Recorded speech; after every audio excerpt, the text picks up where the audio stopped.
આકાશવાણી અમદાવાદ વડોદરા પ્રસ્તુત છે કાર્યક્રમ આજના અતિથિ. 96.7 FM પર આકાશવાણીનું અમદાવાદ વડોદરા કેન્દ્ર છે. પ્રસ્તુત છે કાર્યક્રમ આજના અતિથિ.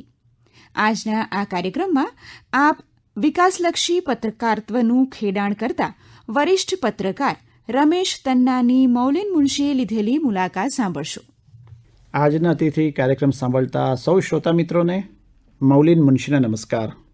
મિત્રો, આપણા સમાજમાં કેટલું બધું સરસ કામ થઈ રહ્યું છે. કેટલા બધા એવા સુગંધીદાર વ્યક્તિત્વો છે કે જેની સુગંધ ચારે બાજુ પ્રસરેલી હોય છે.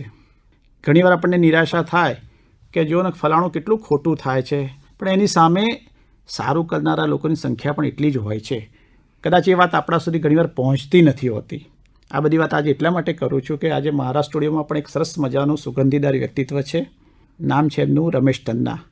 રમેશભાઈ તન્ના ખૂબ વરિષ્ઠ પત્રકાર છે અને બધા જ લોકોને ઓળખે છે. એમના સામાજિક સંપર્કો પણ ખૂબ મજબૂત છે અને આખા ગુજરાતમાં ક્યાંય પણ પોઝિટિવ વાત થાય તો રમેશભાઈ ચોક્કસ એ વાત અખબારમાં, એમના પુસ્તકમાં, એમના સોશિયલ મીડિયા પર લખે અને ત્યાં જઈને લખે. વધુ વાતો આપણે એમની પાસેથી જ જાણીએ. રમેશભાઈ, આકાશવાણી સ્ટુડિયોઝમાં આપનું ખૂબ ખૂબ સ્વાગત છે. હું પણ આપનો આભાર માનું છું કે આપે મને અહીંયા એક તક આપી છે. રમેશભાઈ, બેઝિકલી તમે સરસ પત્રકાર, તમે માસ્ટર્સનો કોર્સ કર્યો અને ખૂબ અલગ અલગ જગ્યાએ કામ પણ કર્યું. જે અમેરિકાથી પ્રકાશ થતું જે હતું છાપું, એમાં પણ તમે એડિટર તરીકે રહ્યા.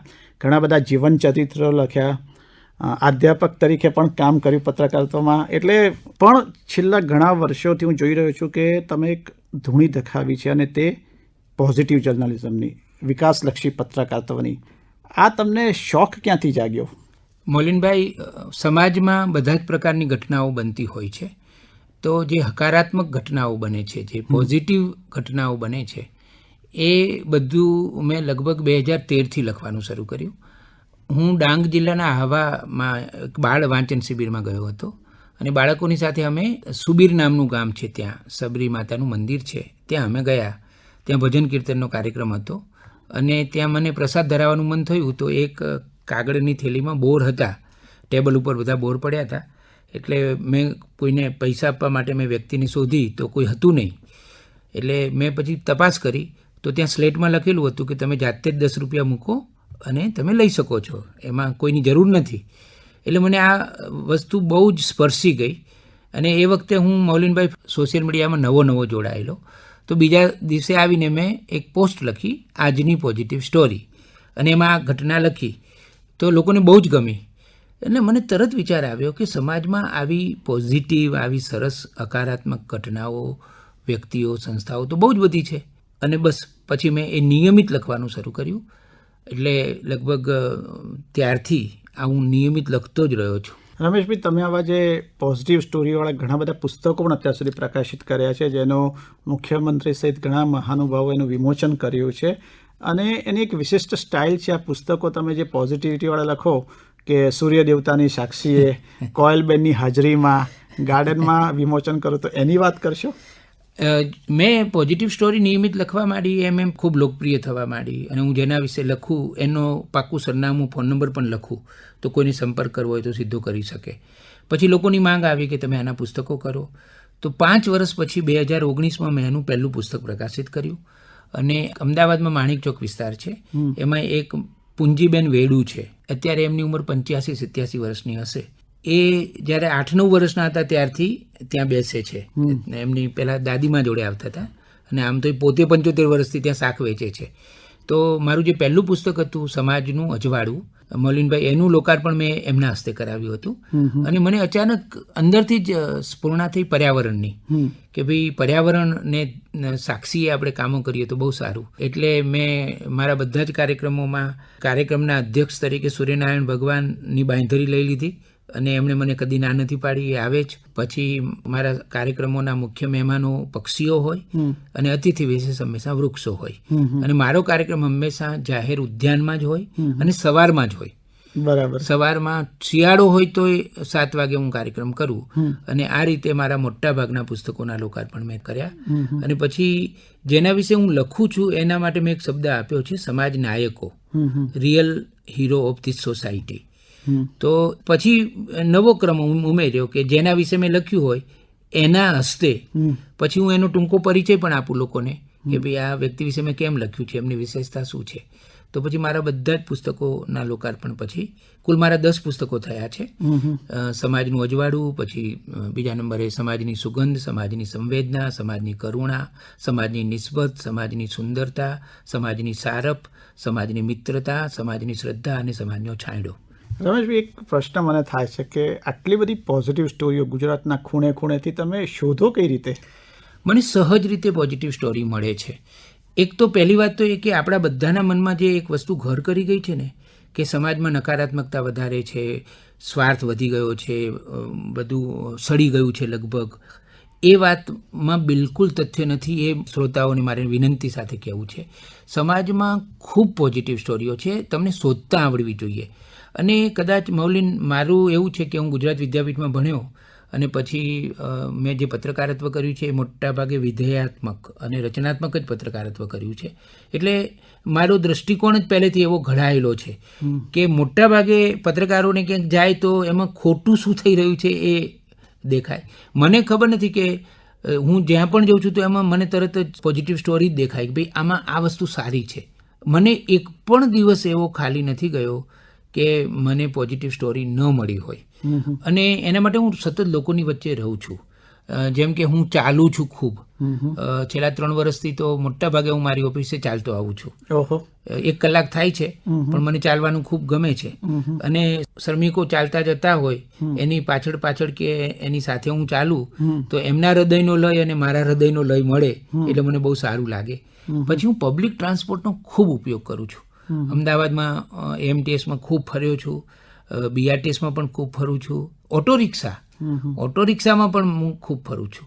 એટલે હું એક્યા બીજી રીતે સતત લોકોની જોડે જોડાયેલો રહું છું. એને કારણે મને સમાજમાં શું ચાલી રહ્યું છે એની ઝડપથી ખબર પડી જાય છે. અને એવી એક પેલી સેન્સ પણ હવે આવી ગઈ છે. હું તમને કહું કે હું આકાશવાણીમાં ઇન્ટરવ્યૂ આપવા આવ્યો છું અને હું આકાશવાણીમાં એક રાઉન્ડ મારું ને તો હું તમને ચોક્કસ ઓછામાં ઓછી 2-3 પોઝિટિવ સ્ટોરી આપું. દાખલા તરીકે આપણે ઇન્ટરવ્યૂ આપવા આવતા હતા તો મને એક પોઝિટિવ સ્ટોરી મળી ગઈ કે આકાશવાણીના બધા કર્મચારીઓએ પોતે છોડ લીધા છે પોતાના પૈસે અને દરેક દત્તક લીધા છે. તો આ મારા માટે એક પોઝિટિવ સ્ટોરી છે. બરાબર. પોઝિટિવ સ્ટોરી મને કદી ન મળી હોય એવું કદી બન્યું જ નથી. પણ આજકાલ જે પત્રકારો છે અને પત્રકારના વિદ્યાર્થીઓ, એનો એક બહુ જ મોટો પ્રશ્ન છે કે સાહેબ એક્સક્લુઝિવ સ્ટોરી મળતી નથી.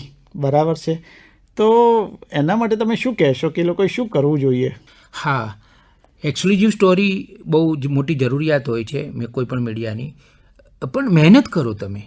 તમે મહેનત કરો તો એક્સક્લુઝિવ સ્ટોરીઓનો ભંડાર છે આજુબાજુ પણ તમને શોધતા આવડવું જોઈએ. આપણે ત્યાં થાય છે શું કે મોટાભાગે આપણું જે સંપર્ક વિશ્વ છે ને એ બહુ જ સીમિત કરી દીધું છે. એને કારણે તો તમારે તમારું સંપર્ક વિશ્વ થોડું પહોળું કરવું જોઈએ, થોડું મોટું કરવું જોઈએ. લોકોમાં રસ લો.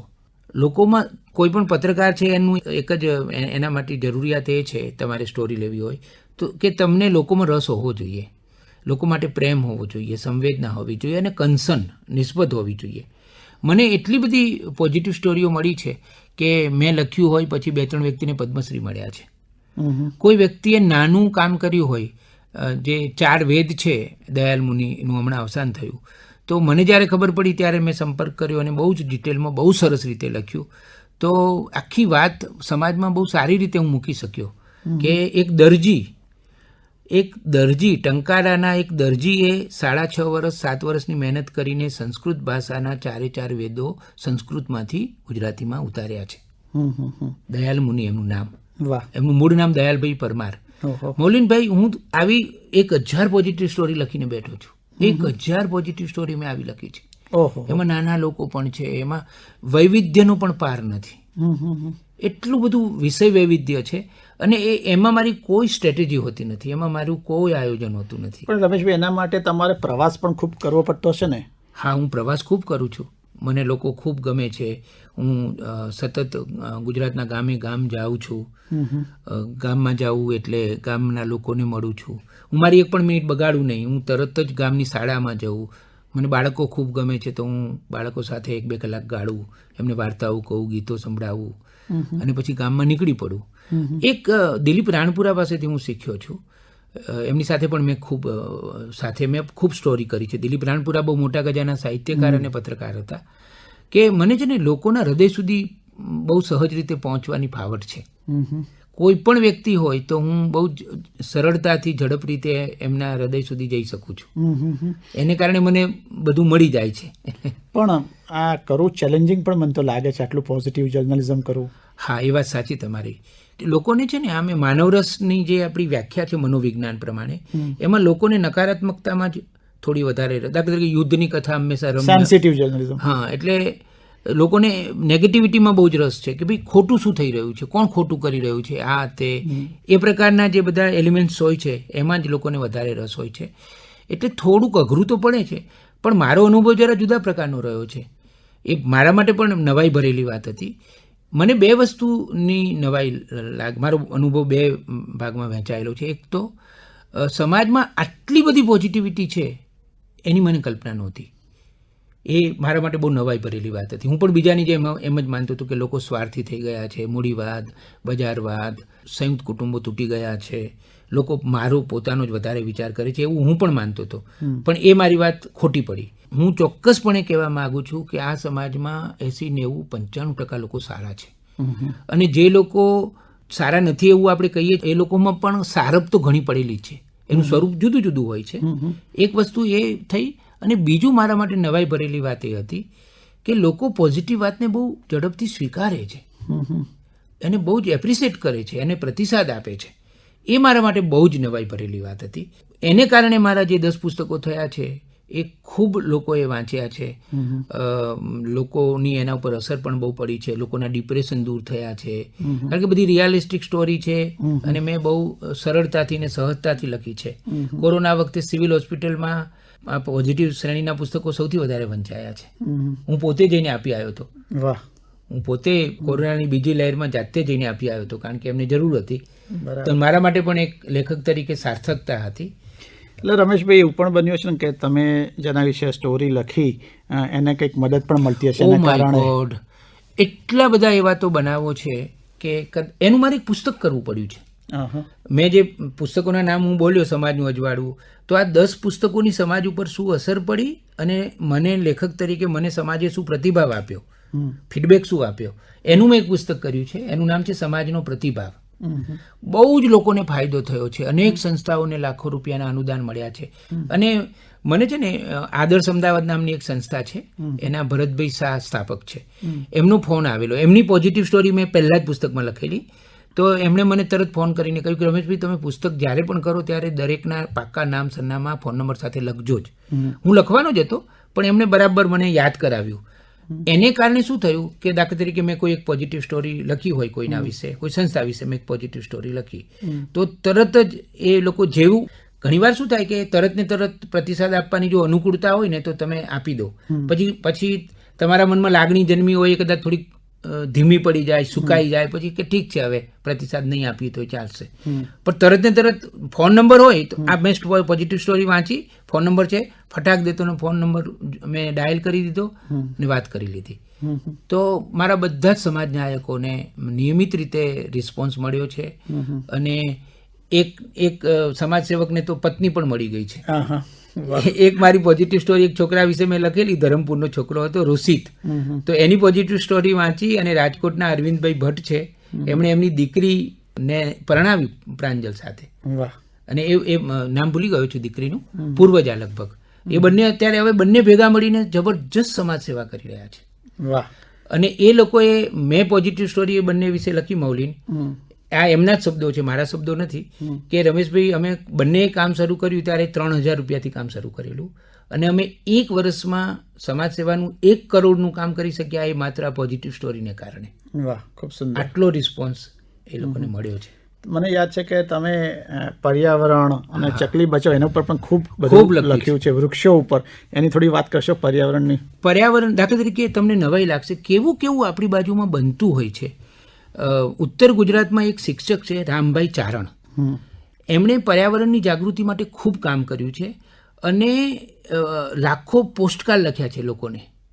જેમ મહેન્દ્ર મેઘાણીએ પોસ્ટકાર્ડનો શ્રેષ્ઠ ઉપયોગ કરેલો ને, પણ એ તો વિચાર માટે, આમણે પર્યાવરણ માટે.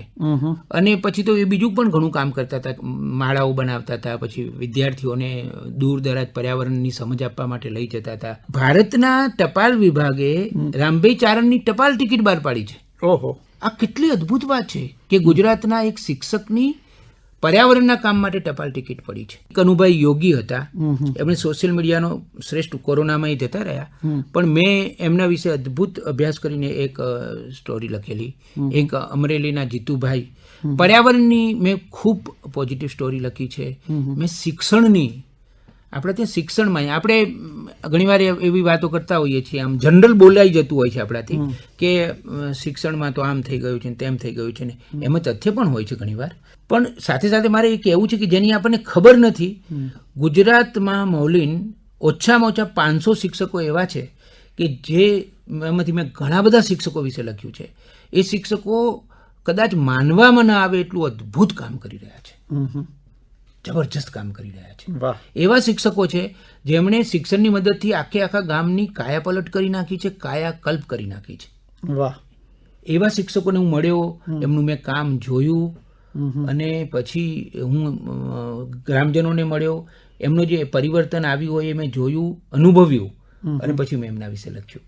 અને પછી એવું પણ બન્યું હોય કે આ વાતને તમે સારી રીતે મૂકો ને સમાજ સામે, પછી સમાજનો ફીડબેક મળે. મેં એક ગામના શિક્ષક વિશે લખેલું, એટલું સારી રીતે મારાથી લખાયું હતું, અને એમનું કામ પણ એ શિક્ષકનું બહુ જ મોટું હતું કે પછી તો એમને બીજા વર્ષે એ દિલ્હીમાંથી 1-2 એવોર્ડ મળ્યા એમના કામ, એમણે જે જુદી જુદી કામગીરી કરી હતી એને કારણે. અને એના પછીના વર્ષે તો વિશ્વ બેંકની ટીમ એમના ગામમાં આવી હતી. વાહ. તો આ એક પોઝિટિવ શબ્દની આવી અસર પણ થાય છે. રમેશભાઈ, તમે ઘણા બધા જીવન ચરિત્રો પણ લખો છો સારા વ્યક્તિઓ વિશે, એની વાત કરશો કે ઘણા બધાને તમે સરસ એવી બુક પણ પ્રસિદ્ધ કરી છે? હા, લેખક તરીકે મને થોડાક જીવનચરિત્રો લખવાની પણ તક મળી છે. હું એવા લોકોના જીવનચરિત્ર લખું છું કે જેમણે સમાજને કંઈક આપ્યું હોય. હું એક ઉદાહરણ આપું કે નવસારીની બાજુમાં હાંસાપોર નામનું એક ગામ છે, એમાં પરાગજીભાઈ નાયક હતા. એ ચીફ સિવિલ એન્જિનિયર હતા, અને આ ભારત સ્વતંત્ર થયું પછી જે મહત્ત્વના મોટા મોટા ડેમ બન્યા છે, મોટી મોટી ઇમારતો બની છે, એમાં એ મુખ્ય હતા. પણ નખશીખ, પ્રામાણિક, નિષ્ઠાવાળા એન્જિનિયર તરીકે એકદમ જબરજસ્ત. એ ગાંધીજીના સંપર્કમાં કદીએ આવ્યા નહોતા, પણ કુદરતી રીતે જે પૂરેપૂરા ગાંધીવાદી હતા. અને એમણે પોતાનું કામ તો સરસ રીતે કર્યું જ બધું, પણ સાથે સાથે સમાજ માટે ખૂબ કામ કર્યું. અને શિક્ષણમાં એમને બહુ જ રસ હતો, તો એમણે અનેક લોકોને ભણાવ્યા.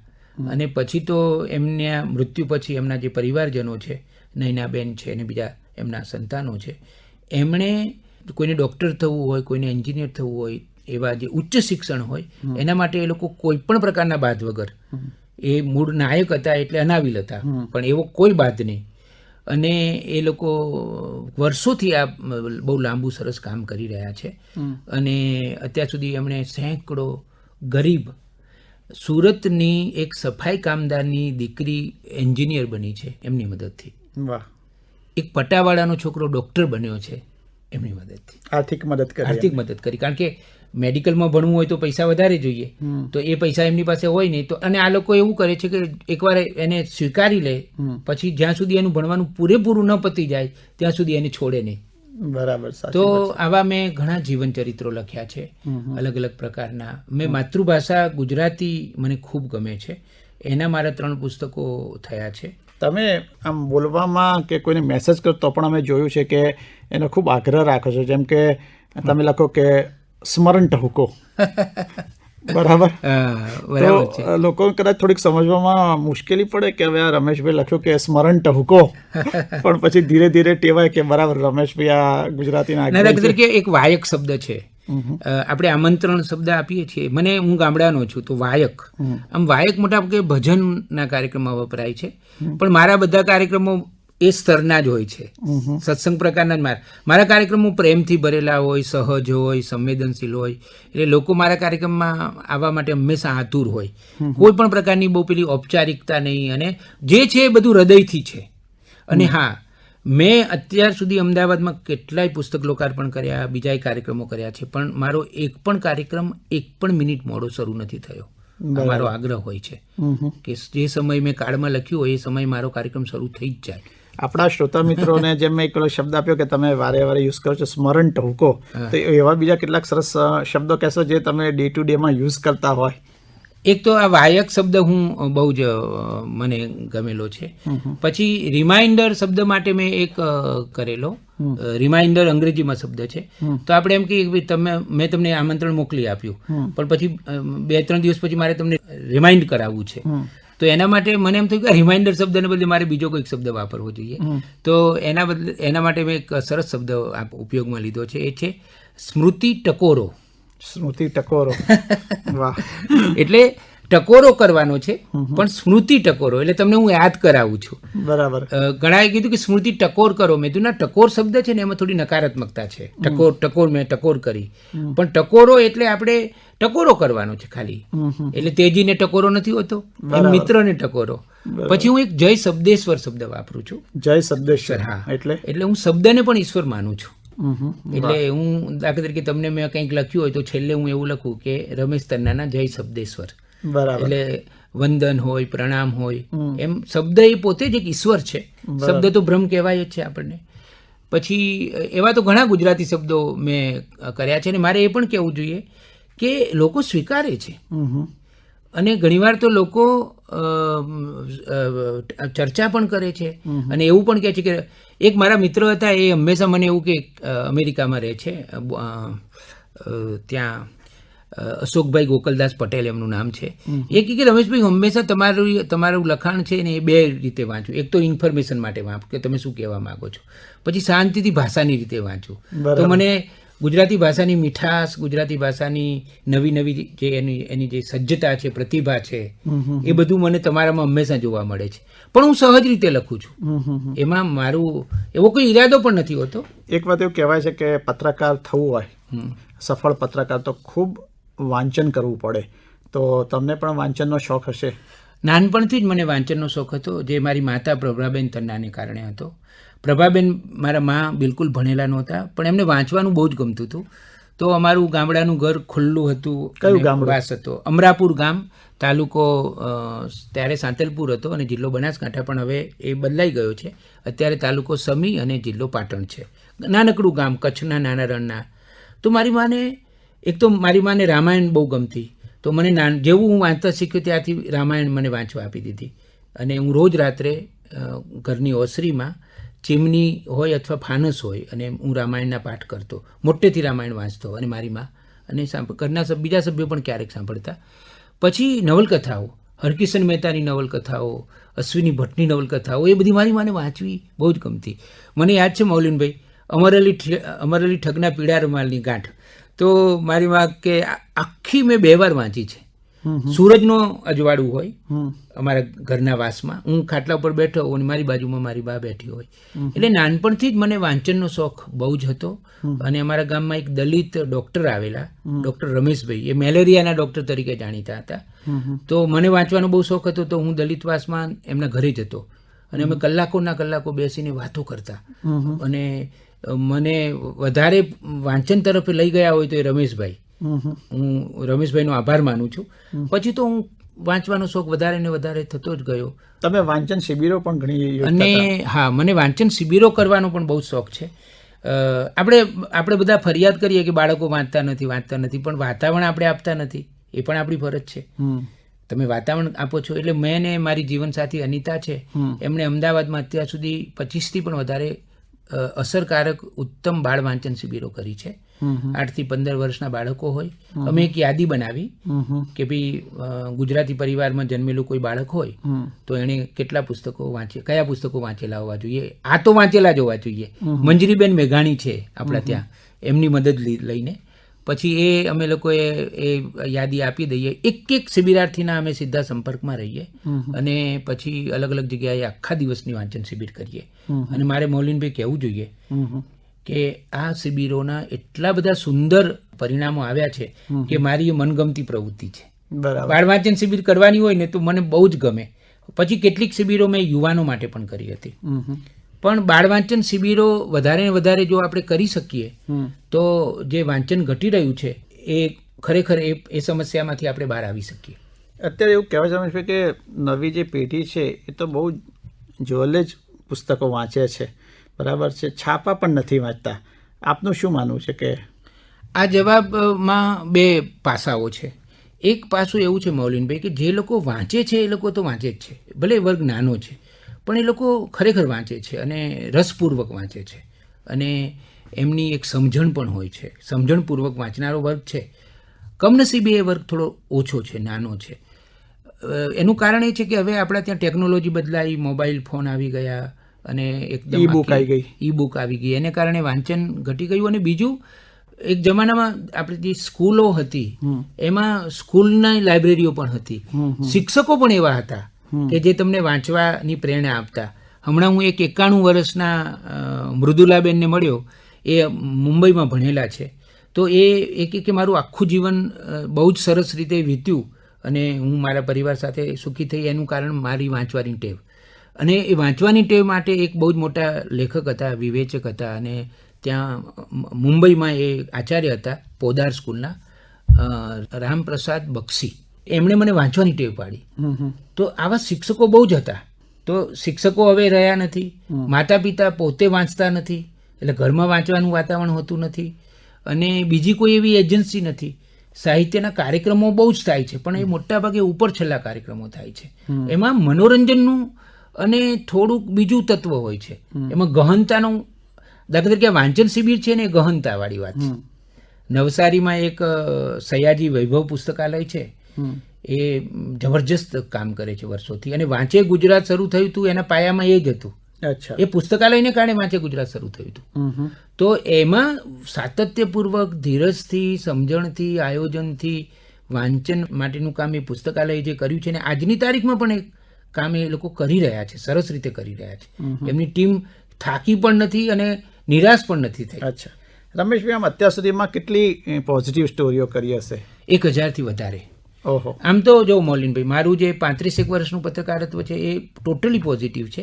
પણ આમ આંગળી મૂકીને કહેવાય કે ભાઈ આને પોઝિટિવ સ્ટોરી જ કહેવી પડશે એવી મેં 1000 જેટલી પોઝિટિવ સ્ટોરી કરી છે. તમારું તો આખું બ્લડ પણ પોઝિટિવ થઈ ગયું છે, બી પોઝિટિવ થઈ ગયું છે. મારું ઓ પોઝિટિવ છે. બરાબર છે. એટલે હું સર્વદાતા છું. ના ના, તમારું વ્યક્તિત્વ જ આખું પોઝિટિવ છે એટલે બી પોઝિટિવ કહેવાય. અને તમે એ પોઝિટિવિટીનો ચેપ બીજા મિત્રોને પણ લગાડો છો. સમાજને સારું છે કે લોકો પણ એમાંથી પોઝિટિવ થવા મળે છે. રમેશભાઈ, આજે આપ આપનો કિંમતી સમય કાઢી અને આકાશવાણી આવ્યા. અમારા શ્રોતા મિત્રોને ખૂબ સરસ પોઝિટિવિટીની આખી વાત કરી. મને લાગે છે કે એ લોકો સાંભળશે તો એ લોકો પણ એકદમ હકારાત્મક પત્રકારત્વ તરફ વળશે. અને આપનો ફરીથી પુનઃ ખૂબ ખૂબ આભાર. આપ હમણાં જ સાંભળી રહ્યા હતા કાર્યક્રમ આજના અતિથિ. આ કાર્યક્રમમાં આજે આપે વિકાસલક્ષી પત્રકારત્વનું ખેડાણ કરતા વરિષ્ઠ પત્રકાર રમેશ તન્નાની મૌલિન મુનશીએ લીધેલી મુલાકાત સાંભળી. કાર્યક્રમનું પ્રસારણ 96.7 FM આકાશવાણી અમદાવાદ વડોદરા પરથી કરવામાં આવ્યું. હમણાં જ આપ સાંભળી રહ્યા હતા કાર્યક્રમ આજના અતિથિ. પ્રસારણ આકાશવાણીના અમદાવાદ વડોદરા કેન્દ્ર પરથી કરવામાં આવ્યું.